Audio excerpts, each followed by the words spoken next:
Okay, here today at Artisan Extraction Cafe with Alex, and I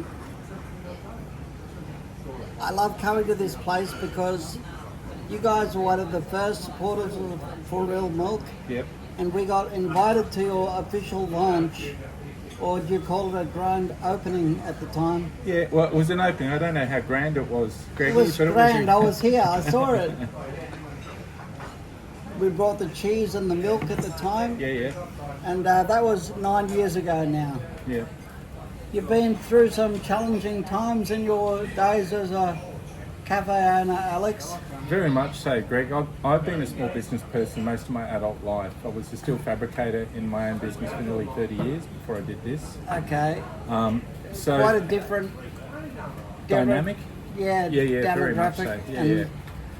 I figured out, Greg, for 30 years I was a steel fabricator and I really loved doing that, but this is what I probably should have been doing. You're a people person. Well, that's what I tell myself. Yeah, it's true. He really is. We like Alex, don't we, son? Me too. Yeah. So, something I've never asked you, why cafe? You were ready for a change, obviously. Yeah. We had the GFC in 2008, 2009, Yeah. which changed sort of the dynamic of business to a good degree then. Yeah. And after a couple of years, I just thought it was too hard. I was a bit overworking in the steel industry. And at the end of 2011, I actually shut that business down. Right. And started roasting coffee for a friend of mine because he said, come and work with us, it'll be fun, you'll roast coffee, it'll be great. And it was, I fell in love with coffee. I did that for 2.5 years working for him, and it turned out I was probably working more hours in someone else's business than I ever did in mine because it was tough business to get traction in and to make work right. And I thought, well, if I'm going to work this hard for someone else, I should probably do it for myself. Okay. And that's what started me on the road to opening So Extraction. you actually were a coffee roaster before you opened the cafe. Yeah, exactly. For over 2 years I did that. Okay. It's really interesting because you look at coffee around the world and working with the growers is a bit like working with the farmers in Australia, although the best coffee doesn't come from Australia, it comes from other countries like Colombia, Brazil, Yeah. Ethiopia. I've got to be honest, Greg, I started this business wanting to roast coffee and we ended up running a cafe really for the first full 8 years of the business because it's a lot of work. There's a lot of balls in the air when you run a cafe, especially if you want to work with local producers like For Real at the time. And we were with For Real for nearly 5 years Yeah. in the business.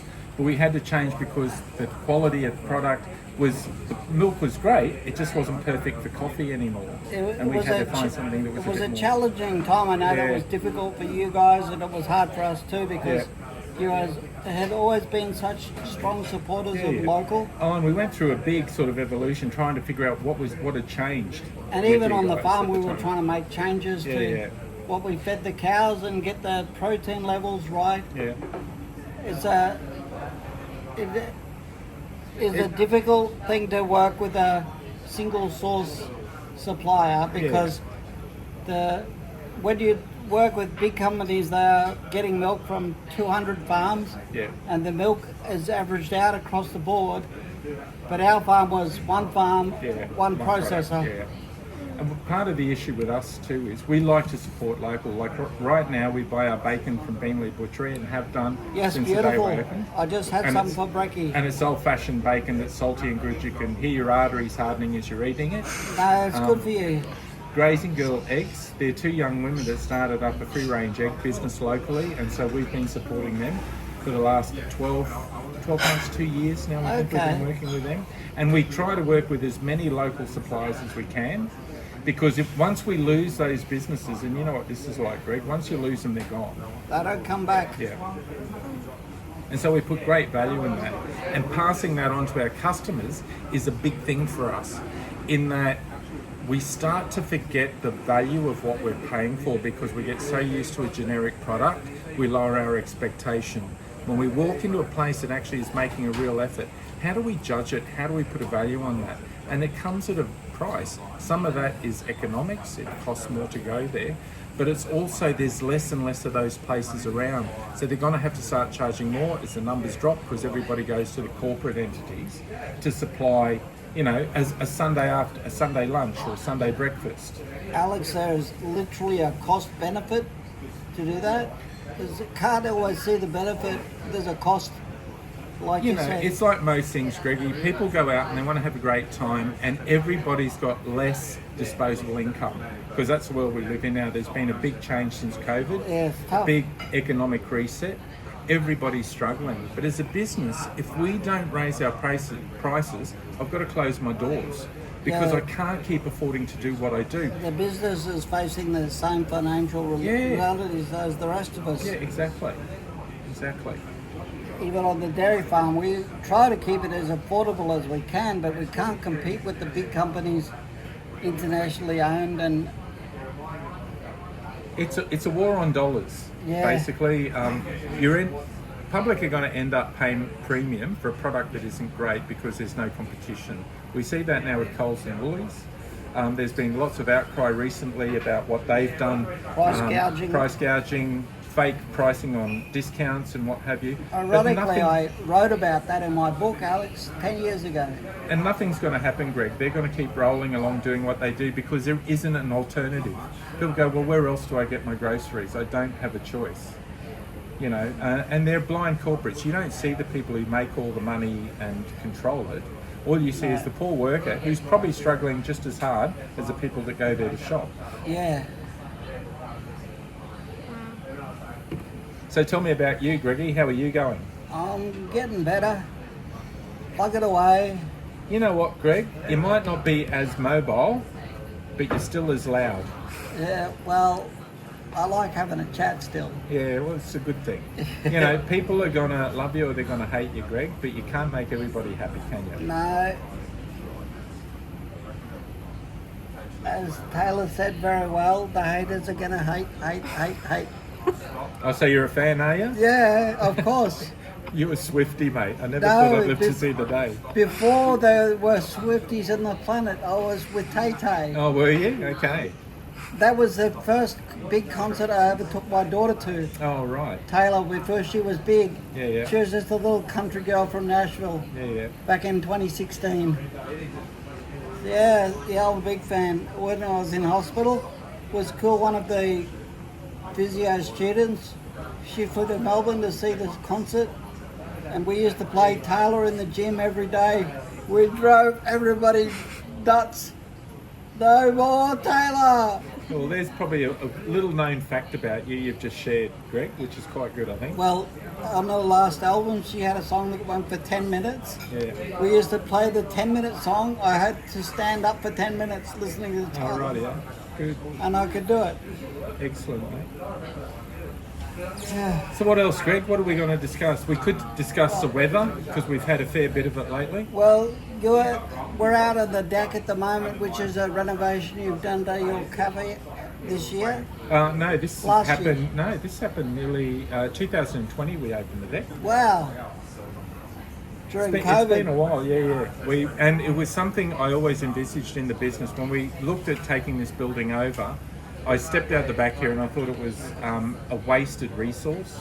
Yeah. And as soon as we had the money, the deck, And we sometimes put the you deck have on. waterfront views now Yeah. on the creek here. The creek here sometimes runs 15 metres wide on a really big day when we get lots of downpour. Which creek is that we're on here? This is Slacks Alex? Creek. This is So the Slacks area Creek. we're actually in is named after that creek. Cool. And there used to be a family named the Slacks that used to own the entire area. Right into Mount Cravat, I believe.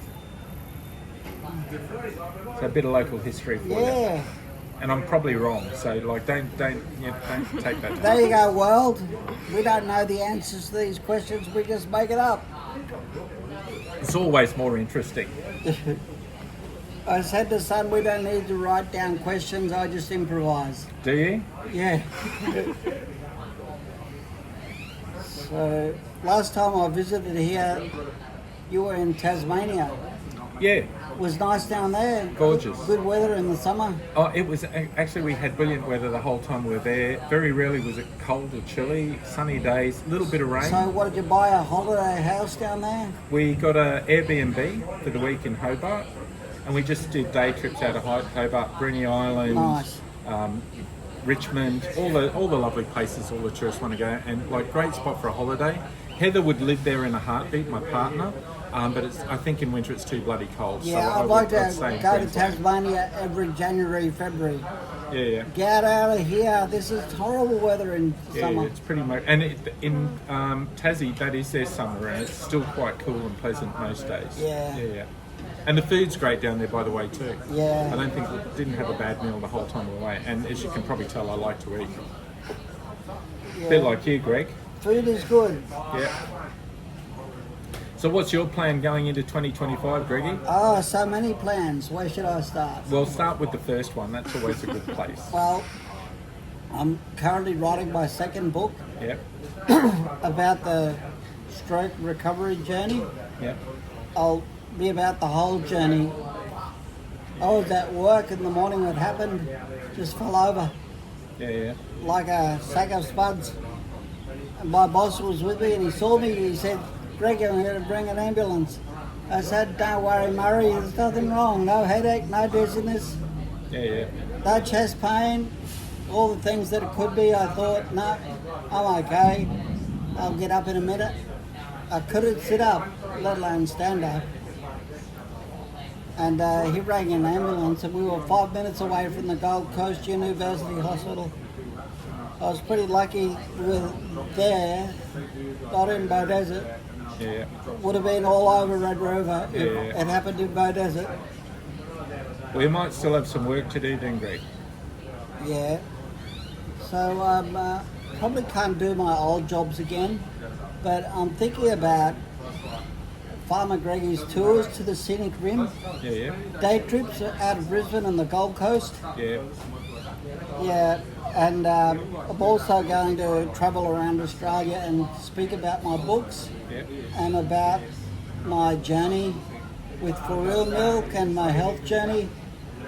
And I have a deep faith now in God, and I genuinely believe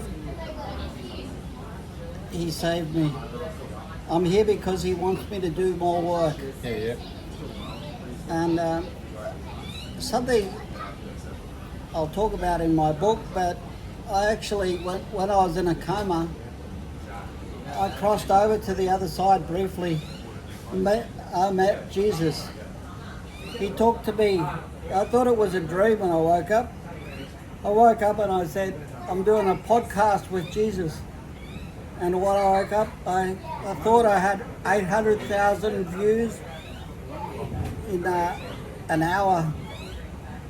I checked my Instagram. There was nothing there. I thought we'd recorded the podcast. Where is it? We didn't record it. Can I tell you, Greggy, coincidentally, my partner and I went to see A Christmas Carol in the Playhouse Theatre in Brisbane City last night. Okay. And as you know, that story's about a gentleman who was a grumpy old bugger who went to sleep one night, had 3 ghosts visit him, and he changed his life. He became a really good person and wanted to change the world. It's just interesting you share that with me now. Yeah, I have my grumpy moments too. Do you, Greg? Grumpy. I said to son, I would have been a terrible boss. Not like you, you're an awesome boss. Oh, I don't know if I'm awesome. I have my days, Greg. I'm human like everyone else. In hindsight now, I've been battling depression since my 20s. Yeah. Didn't know what it was back then.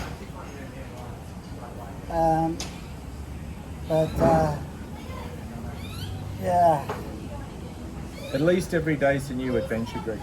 Yeah. You get out of bed and you've got a purpose, and I think that's a hugely positive thing. Yeah, A so lot of people just get out of bed and go to work and go home, and they live what they think is a life, but most people exist. yeah, I'm so grateful to be alive and still know what I've got to do. Yeah. Travel and speak about all these things, and around Australia initially I'm going to interview farmers and And you know talk what? about You know food what's production. even more important, Greg? Whether you end up doing all the things you want to do, the fact is you dream and you want to create and you want to keep Yeah. moving forward. So accomplishing those things is great if you can, but if you don't, you wake up every day and you still have a purpose regardless. And I think that's hugely positive. I think it's helped me with my recovery. I've always been highly motivated Yeah. to recover. Yeah. I'm still going to get married again yet, Alex. Do you? Yeah. Well, I'm not available, just in No. case you're thinking of going down that road, Greg. No, you're I'm not my inclined type. that. I'm not inclined that way either. You're not my type. I told the nurses in the hospital, they told me I was crooked every day, and because I had the left side hemi, I'd always finish up sideways in the bed. I said, no, I'm as straight as they come. Sorry, boys, you're not my type. I'm just not wired that way. Good to know, Greg. Yeah, Moving forward. that's what they said. Because we like the way you're wired, just the way you are, Gregie. So, mate, unfortunately, Gregie, I've got to do work. Some of us don't have the leisure of having our own communications and social media business as you do. I've actually got to go and do some stuff. Yeah, go and do it. Get into it. But I want to say You get the something. sack. I want to say something to you, Greg. When we first met you in 2016, you and what you represented at the time were at the heart of what we wanted within our business. Yep. Yeah. Sometimes life takes you in directions we don't expect for reasons you don't know. You're on another journey now, and as an individual and within my business, we support that. That's why we're here today. I want to see you accomplish your dreams and have the life that you deserve to I have. was just thinking, Alex, I'm not quite as loud. Your customers are saying goodbye. Yeah, I'll see him next year. It'll all be good. I'm not quite as loud as I used to be because I'm 350 days sober. It's good. Much better for me. Yeah. And you'll live longer now because of that, Greg. 120.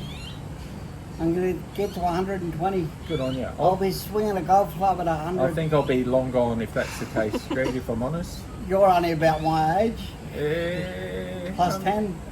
How old are you, Greg? 55. Okay, I'm 64. There you go. I was close. Closer to death than you, though. Maybe. Not if you get to 130. Yeah, no. If I've got my health, great. I Yeah. just want to be functioning the whole time I'm around. Absolutely. But can I say, have a great Christmas. You too, Alex. Have an amazing New Year. Thanks for your time this morning. Pleasure, my friend. And to all the people out there, good guy. Support him. He's mad as a cut snake some days, but he does want you to talk and question things in life, and I think that's a hugely positive thing. So good on you, Thank mate. you. We'll see you in 2025. Definitely, I'll be back. No worries. Thank you.